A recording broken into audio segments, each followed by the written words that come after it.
Croiser aqui e no vídeo de hoje vou falar sobre Avatar, o Último Mestre do Ar, a nova série da Netflix live action aí que estreou nessa quinta-feira, dia 22. E nesse vídeo aqui eu vou falar com spoilers o que eu achei da série, pra entrar em detalhes, falar o que eu gostei, falar o que eu não gostei e poder explicar tintim por tintim. Mas fiquem tranquilos que vão ter mais vídeos aí falando sobre Avatar. Quero falar sobre possível segunda temporada, quero falar sobre essa finalização, enfim, vai ter muito conteúdo ainda pra falar de Avatar aqui no canal. Então, pra não perder nada, se inscreve e clica no sininho pra receber notificação pra quando tiver um vídeo novo, que eu sempre trago as novidades dos filmes e das séries aqui pra vocês o quanto antes vocês sabem. Em Avatar, a gente acompanha a história de Aang, que é o último mestre do ar e também o Avatar, né? Mas pra ele ter a sua completa transformação, ele precisa aprender a dominar os 4 elementos, que é o ar, terra, fogo e água. E consecutiva a isso, salvar o mundo de uma tremenda guerra que tem acontecido ao longo desses 100 anos que ele ficou desacordado. Pra alinhar a expectativa aqui,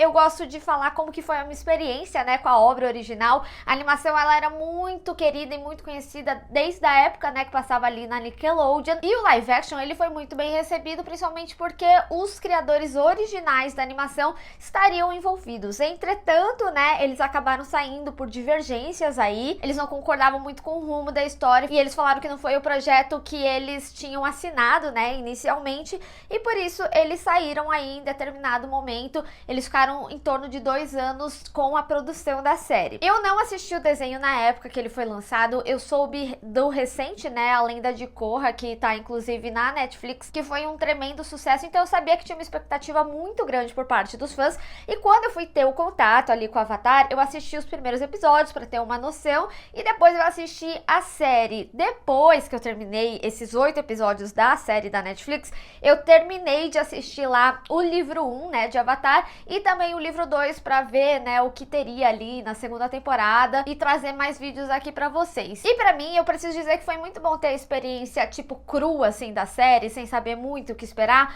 porque eu consegui entender exatamente o que eu gostava, o que me incomodava, sem ter um grau comparativo, e depois assistindo a animação eu consegui entender alguns aspectos que aí fazem falta assim na série. A primeira coisa que eu preciso dizer é que eu sinto sim que a produção ela teve inúmeros cuidados para ser o mais fiel possível com a adaptação. Eu acho que tem mudanças aqui que a série traz que são muito boas, como o próprio primeiro episódio. Eu lembro que quando eu assisti o primeiro episódio eu falei assim, meu, isso daí vai ser um sucesso total. Eu gostei muito da história prévia que eles contaram, da dominação da Nação de Fogo, desde a história ali do passado, né, eles atacando ali o templo, né, do Aang. Então eu achei que foi um contexto bem importante sim de ser contado anteriormente a história do Aang, até para complementar essa finalização com o cometa de Sozin. Eu já vou falar mais sobre o final, até porque eu tenho algumas pequenas preocupações quanto a algumas mudanças, inclusive, que a gente viu nessa primeira temporada, mas eu sinto que tem mudanças que elas não são tão boas assim, como o fato da própria jornada aí do Aang. A gente consegue compreender que a jornada dele é muito mais internalizada, principalmente pro que talvez venha a ser uma construção pro estado avatar dele, que é algo que vai sendo mais falado mais à frente, mas aqui a gente já vê que ele tem algumas conexões, inclusive com seus antepassados ali, que é algo abordado também no livro 1 da animação, mas eu senti muita falta de ver ele tendo algum contato expressivo, mesmo que não seja ainda uma dominação, mas um contato expressivo com os outros elementos. Então eu sentia que em muitos momentos, apesar sim dele ter ajudado, né, como ali na ilha de Kyoshi, às vezes ele mais atrapalhava do que ajudava, o que tudo bem, na animação também é assim, mas isso vou até me antecipar, né, porque eles falaram que ali no final eles quiseram trazer antes do cometa de Sozin, até pensando, né, que o elenco, ele, por se tratar de um elenco jovem ou criança, infantil ali, eles teriam que ter uma passagem de tempo entre a primeira temporada e a segunda temporada. Só que trazer o cometa de Sozin antecipa muitas coisas que não foram mostradas, como, por exemplo, essa dominação aí do Aang com os elementos. Eu não sei exatamente como que eles vão fazer isso numa segunda temporada. Eu ainda quero trazer um vídeo falando sobre coisas que eu espero ver na segunda temporada, se tivermos, né? Acredito que sim. Mas antecipar isso por conta do crescimento do elenco me diz que muito provavelmente a série vai ter mais diferenças ainda de como eles vão desenvolver algumas coisas. E tem outra questão também que eu acho importante ressaltar, que a primeira temporada acabou antecipando algumas pequenas pequenas questões do livro 2, como o desenvolvimento da Azula, como alguns arcos específicos finais ali que acabam sendo mais pro início do livro 2, que é mais questão de jornada mesmo. Então deu pra ver também que eles tiveram uma preocupação de ver o contexto geral dessa jornada, pra entender, inclusive, o que eles iriam antecipar, o que ia ser mais linear, comparado à animação, né? Apesar de não ter gostado de algumas pequenas mudanças, ainda assim, dá pra ver que eles tiveram, sim, cuidado em como desenvolver essa história, inclusive realocando algumas delas. E tem outras mudanças que, conforme eu for falar dos personagens, eu vou pontuando o que eu gostei e o que eu não gostei, mas eu sinto que eles tiveram sim uma preocupação quanto à produção. Gente, é muito legal a gente ver os cenários, né, e ver que é igualzinho, até os mais psicodélicos ali, como o Omashu, sabe? Eu achei que eles tiveram um cuidado muito grande. Tem a piada ali do repolho também, e o Omashu, por exemplo, é um grande exemplo que dá pra entender algumas coisas como elas foram adaptadas, outras nem tanto. Por exemplo, eu consigo entender porque eles centralizaram os arcos de Omashu em um episódio, 2 episódios, né? Mas, por exemplo, o envolvimento do senhorzinho inventivo lá, né? Ele já é um pouquinho diferente do que é na animação. Mas o que eu sinto é que muitas dessas mudanças também, elas foram pra trazer um tom mais realístico. Lógico, ainda dentro desse universo fantasioso, né? Que a gente tá falando de dominadores, dobradores, né? De elementos. Eu sinto que eles quiseram trazer mais humanidade em alguns aspectos que eu acho que a animação faz isso muito bem, tá? Então, por exemplo, ali mesmo na ilha de Kyoshi, eu vejo que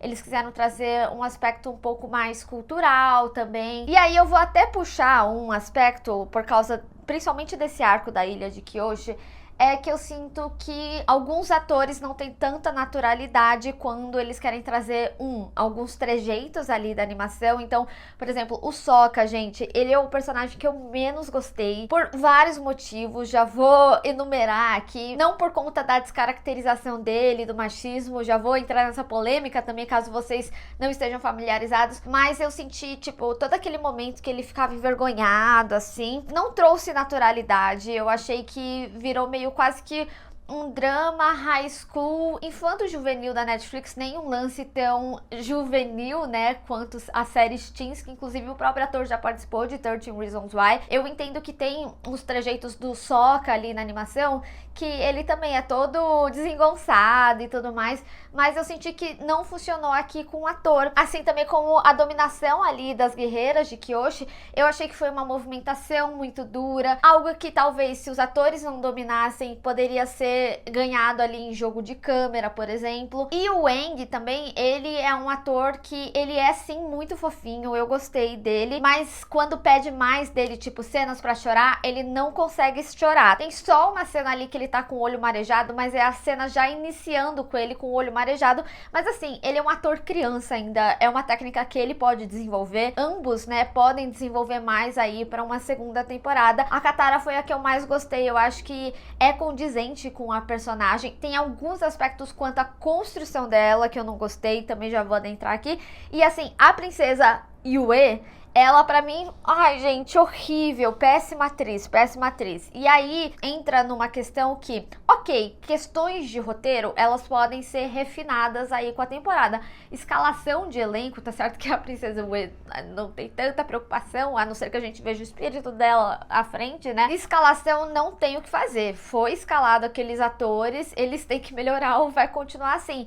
Tanto que eu senti que, no final das contas, o que eu mais gostei foi da história da Nação de Fogo. Primeiro, porque ela foi muito mais fiel com o que é a animação, mas nem entrando nesse mérito de, eu queria igual a animação, até porque, que nem eu falei, né, eu assisti antes de ver a animação, mas eu acho que justamente por eles respeitarem a história original, é que tem mais profundidade. Então foi muito bom acompanhar a história do Príncipe Zuko. Pra mim foi o episódio que eu mais gostei, que foi o episódio 6, e o primeiro episódio também foi o episódio que eu mais gostei. Ali a gente também tava falando de um ator com mais experiência, assim como a própria própria Katara, né? Então você vê também que tem certa diferença sim com atores um pouco mais experientes quanto o que a gente tá vendo aqui na adaptação. Então é por isso que eu chego nessa conclusão falando que eu acho que Avatar, ela não é uma série ruim, longe de ser uma série ruim. Eu acho que ela tem sim melhorias a trazer, mas ela não tem o mesmo carisma que o One Piece. Eu acho que muito disso também tá na entrega dos atores principais, porque eu gostei muito mais dos vilões, né, do que do trio, que é o que a gente tinha que se apaixonar e querer acompanhar essa história. Então eu vou até aproveitar esse gancho para falar individualmente de cada um.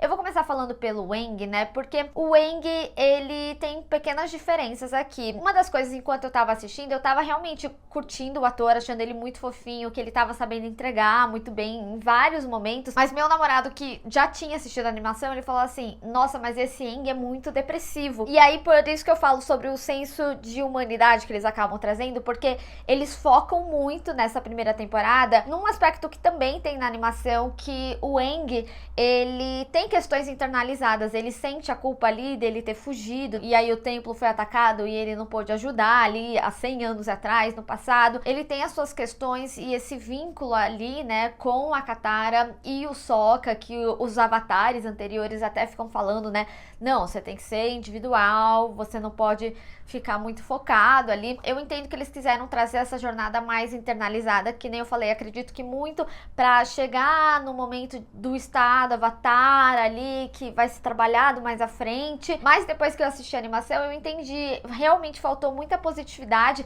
até porque é uma questão muito importante pra ele. Ele vem ali como um monge, né? Ter essa positividade pro futuro, de que tudo vai ficar bem, eles até trazem em alguns momentos e tal, mas realmente é algo que acaba fazendo um pouco mais de falta. A gente tem de fato o Aang com uma jornada muito mais internalizada, mas isso me incomodou um pouquinho porque eu senti realmente que fazia falta ele ter algum contato com os elementos, tanto que eu senti que a crescente da Katara, ela foi muito maior que do próprio Aang, e eles tiveram em situações equivalentes, né, eles estavam na mesma jornada e tal. É lógico que o Aang, por muitos momentos, tinha coisas que ele tinha que fazer individualmente ali deles, mas eu senti que faltou, sim, ele ter um contato, que nem eu falei, mesmo que mínimo ali com os elementos, pra talvez construir ali algo pra segunda temporada, de aprendizagem, que eu, pelo menos, espero ver mais. Tanto que quando a gente entra ali na ilha de Kyoshi, a gente vê que é um momento que é uma mudança pra todos aqueles personagens, pra Katara, pro Aang, pro Sokka. Na animação vinha essa questão ali do machismo, né? Eu honestamente não achei tão grave. O elenco tinha falado em entrevista que eles achavam que algumas situações deles eram até duvidosas. Quando eu assisti a animação, eu não tinha visto ainda essa entrevista, então eu não olhei muito com esse olhar clínico se era duvidosa algumas situações. Ele tinha sim falas problemáticas aí, e a ilha de Kyoshi também é um momento dessa mudança pra ele, porque ele meio que menospreza as guerreiras por elas serem mulheres, tipo, ai, como que eu fui capturado por garotas? E depois ele fala, pô, foi mal, eu não vi vocês como guerreiras, agora eu entendo que vocês são melhores guerreiras, inclusive, que eu. Ele aprende com elas, a gente vê isso aqui, né, também, ele aprendendo ali, né, mas também é um arco de mudança pra ele. E o Aang, né, tem esse primeiro contato aí com o ancestral dele. É até interessante, porque depois eu assistindo a animação, eu senti que fez mais sentido na animação que as pessoas soubessem que o Avatar voltou. Pra título de curiosidade, o Aang, quando ele tem esse primeiro contato com os ancestrais dele, que nem é ali na ilha de Kyoshi, é no templo mesmo, quando ele descobre que todo mundo morreu e tal, todas as estátuas ancestrais, elas brilham, e é assim que as pessoas falam, nossa, o Avatar voltou, e é assim que todo mundo sabe do retorno do Avatar, e não por uma fofoca de tipo, o príncipe viu, e aí isso vazou, e aí foi vazando, sabe? É lógico, também conforme ele foi tendo aí as suas jornadas, também teve a fofocaiada aí e tudo mais, mas eu achei mais plausível, inclusive, né, todos saberem, tipo, ah, ok, então a gente teve o que as guerreiras de Kyoshi até falam, né, ah, se ele fosse o Avatar, haveriam sinais, e aí do nada ela brilha, né, isso também ficou meio um timing ruim, assim, do negócio, sabe? E aí, até retomando essa questão do Sokka, né, o Sokka, ele foi um personagem que eu não gostei por N motivos, nem foi, eu acho que essa questão do machismo, ela é muito mínima perto das outras coisas aqui na série. Primeiro que eu não gostei dele como ator, então em vários momentos eu meio que revirava o olho para algumas atitudes dele, e por conta de algumas modificações da adaptação, ele é um personagem que ele acaba ficando um pouco aleatório em alguns momentos, e muito se dá por causa de algumas modificações da ordem das coisas. Então, por exemplo, quando a gente tem aquele momento da floresta, né, em que eles têm que lidar com seus medos, a Katara, ela tem uma super questão ali, né, com a mãe dela, o Aang com sua responsabilidade, e ele, eu achei que foi uma questão muito boba, que foi ele ter ouvido uma conversa do pai falando que ele não estava pronto. E isso é algo muito diferente do desenho, e é muito doido, porque assim, se a gente for ter um grau comparativo, a própria história do príncipe também é uma questão de relação com decepção ali do pai. Só que olha a diferença de profundidade de como foi trabalhada a coisa ali. E aí, por que eu falo sobre a mudança quanto à adaptação? Essa parte da floresta é algo que acontece um pouco mais à frente no desenho. Então, a questão do Sokka é o fato dele ter deixado a princesa Yue morrer, porque era uma responsabilidade que ele tinha. E aí, eu acho que essa questão é realmente muito mais profunda, né? Afinal, uma vida se perdeu por conta da sua responsabilidade, ou aquilo que você jurou, era a missão que ele tinha. Tanto que quando eu assisti ao último episódio, eu até falei assim, pô, meio que ninguém fez o que tinha que ser feito lá, né? Porque a Katara, eles tinham designado ali pra ficar numa ala, que ela seria o mestre de uma galera, e aí no final ela fica com a briga ali com o príncipe. Aí ele tinha que salvar a princesa morre. O Aang tinha que salvar todo mundo e ele vira um monstro que destrói tudo. Que também existe na animação. O final, inclusive, tem uns erros bem bobos, mas já vou chegar lá. Então, o que eu quero dizer é que ficou um enredo meio, mais ou menos, meio qualquer coisa, assim. Foi uma decepção boba. Eu, honestamente, achei muito boba. Então, eu achei que o Sokka, de uma forma geral, ele foi um personagem bastante descaracterizado. E ele é um personagem interessante de você acompanhar na animação, e aqui, infelizmente, foi o que eu menos gostei. Não sei se vocês têm uma opinião diferente, deixa aqui nos comentários se vocês sentiram a mesma coisa. E quanto a Katara, eu senti que ela foi uma personagem melhor trabalhada, eu gostei muito. A Katara, ela tem questões na personalidade dela que eu particularmente gosto muito, que traz esse senso de responsabilidade, né? Ela sempre é muito responsável no grupo, ela acaba não sendo tipo a líder, mas acaba sendo a líder, sabe? Porque ela puxa muito eles, e é o que acaba trazendo alguns conflitos ali com o Sokka, né? Inclusive, eu senti falta até de ver aquelas briguinhas de irmão que muitas vezes rola. Até tem alguns pontos, né, na série, mas de chatice mesmo, assim. É um negócio que quem tem irmão sabe que você briga por coisa besta, coisa inútil. E é isso, eu acho que eles podiam ter trabalhado mais alguns aspectos de humor que a série tem, não tô falando que não tem, mas trabalhar mais. Essas briguinhas eram uma delas. Mas como eu tava falando, a Katara, ela é uma personagem que traz muita maturidade, e eu acho que a atriz, ela consegue entregar esses momentos. A aprendizagem dela também, eu acho que ela vem de um jeito importante e gradativo, que nem eu falei, né? Eu sinto até que a Katara, ela acaba aprendendo mais que o Aang, por mais que a jornada dele seja mais internalizada. Então, ela foi uma personagem que eu particularmente gostei muito. Gostei muito de como ela foi desenvolvida. A única questão é que, também, de novo, justamente por ter tirado essa característica machista ali do Sokka, tem algumas coisas que não fazem muito sentido quanto ao arco dela. Por exemplo, quando eles chegam ali no norte com o povo da água, ela fica muito brava porque ela não pode ser uma guerreira, porque lá as mulheres, elas ficam designadas quanto à cura, né? Algo muito similar ao que era as guerras, né? As mulheres nas guerras, elas ficavam à frente da enfermagem, né? E tudo mais, e os homens ali na batalha. E ela acha isso completamente antiquado, até porque ela sabe que ela é muito boa e ela queria poder batalhar ali, lutar, porque ela sabe que ela conseguiria ajudar muito mais assim. Na animação é bem parecida a forma que é feito aqui, mas tem uma frase que me pegou muito, porque ela fala assim: eu estou cansada de ser inibida. Em nenhum momento a gente sente isso na série, porque ela nunca foi inibida. Por quem que ela seria inibida? Pelo irmão, pelas falas machistas dele e tudo mais. E isso é meio que mais mostrado assim no início, né? Dele falando só pra ela não dobrar a água, porque poderiam descobrir ela e tudo mais. Então até pode ser um senso meio de proteção ali, de qualquer forma, assim.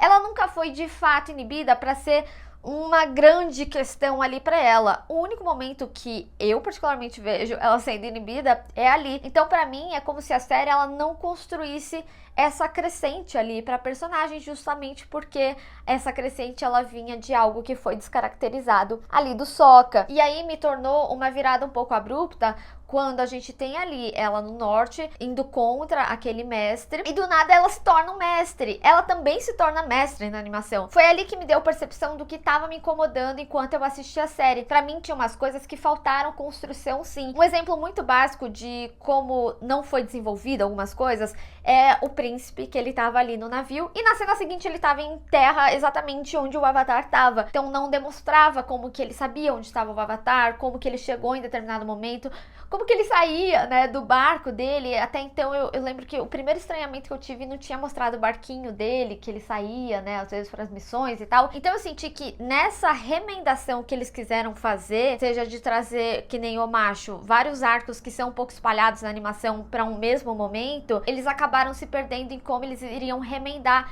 essas histórias. Então eu senti que faltou certa profundidade, deu um grau de inacabado em algumas histórias. E eu acho que é por isso que eu gostei tanto da história do príncipe, porque ela segue a linha temporal exatamente de como ela é contada, de você criar gosto por aquele personagem, que nem o Sokka mesmo, né? Muita gente na época tinha criticado essa questão do machismo. E assim, gente, o machismo ele existe, não dá pra fingir que ele não existe, sabe? E é muito legal discutir, né, como que as pessoas podem mudar, como que as pessoas podem ter visões diferentes do mundo com a sua jornada e isso transformar elas, porque afinal de contas eu acho que muito da jornada de Avatar é sobre isso, né? É sobre coisas que você vai passando e como isso vai te modificando e como você vai entendendo as suas responsabilidades. Então ele ali, né, como um líder, como ele entender a individualidade, por exemplo, da Katara, sabe? Então quando a gente tem a história do príncipe, e aí, de novo, né, eles aqui trazem a Azula um pouquinho antes do que tem quanto à animação, ela aparece mais ali no livro 2.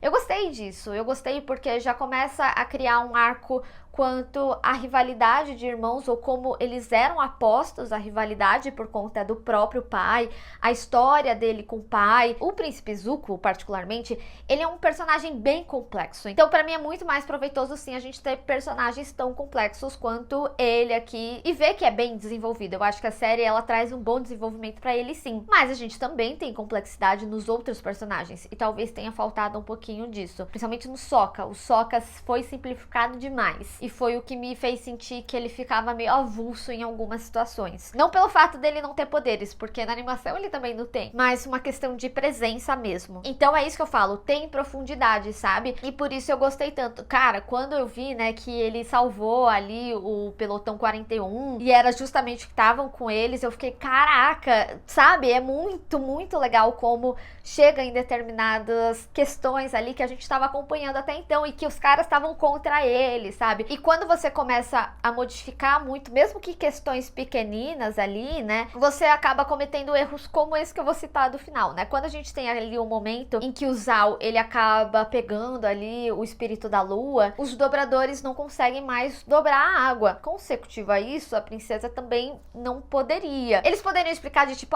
é porque ela tem um elemento ali da lua, então ela ainda conseguia?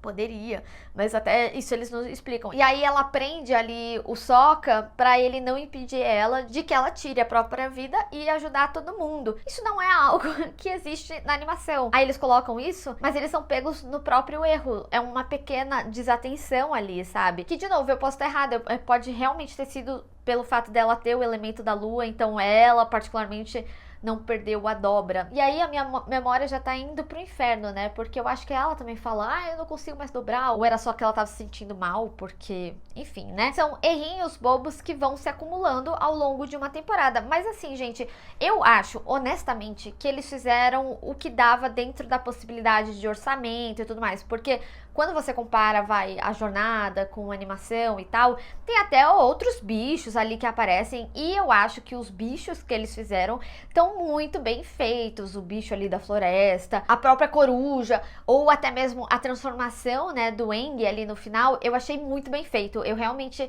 achei bem feito, e eu sinto que eles falaram assim, olha, a gente não vai conseguir fazer esses 320 bichos que aparecem. O próprio Appa, gente, o Appa tá perfeito, o Momo, mas eles falaram, então vamos focar no que importa mais, assim, pra gente contar essa história que a gente quer contar, e vamos fazer bem feito. Tem alguns momentos que você sente um fundinho verde?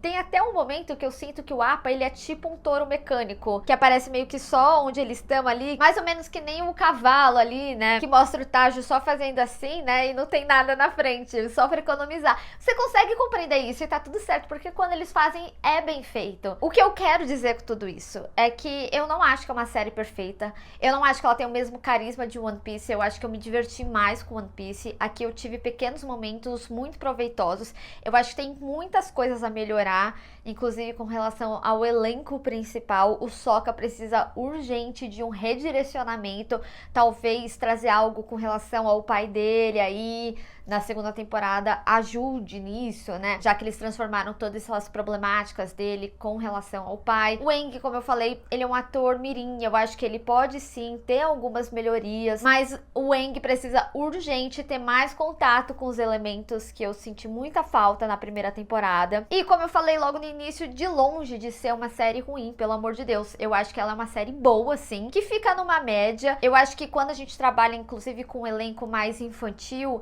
é sempre mais difícil. A gente viu, né, o que muitas pessoas falaram ali de Percy Jackson, que não tinham gostado tanto dos três, né, que não tinham achado eles tão carismáticos. É sim realmente um trabalho mais difícil, mas também é um trabalho que pode ser mais desenvolvido, mais moldado aí, diferente de One Piece que eu acabei trazendo. One Piece eu me diverti em vários momentos, assim, também tive as minhas ressalvas, tem um vídeo aqui no canal caso você queira ver, e eu lembro que no final, o saldo final, eu curti bem mais, assim, sabe? Então, o que eu quero dizer é que eu vejo muito potencial, dá pra ver que eles tiveram muito cuidado, sim, em elementos, em como eles iam trazer os cenários, os bichos, eles foram muito bem feitos aqui, sabe? Eu acabo sempre falando muito CGI, né? E em momentos até mesmo claros, sabe? Não ficou feio. Dá pra ver que teve cuidado, mas eles precisam se alinhar um pouquinho mais quanto a algumas questões da obra original. Mas eu quero saber de vocês, o que vocês acharam de Avatar? Vocês concordam com alguns pontos, discordam de outros, tem outros novos pra trazer aí? Enfim, vamos discutir. Bem, pessoal, espero que vocês tenham gostado desse vídeo. Não esquece de deixar o seu gostei e compartilhar nas redes sociais, inclusive me segue lá, se inscreve no canal e clica no sininho pra receber notificação pra quando eu tiver um vídeo novo. Te vejo no próximo. Tchau!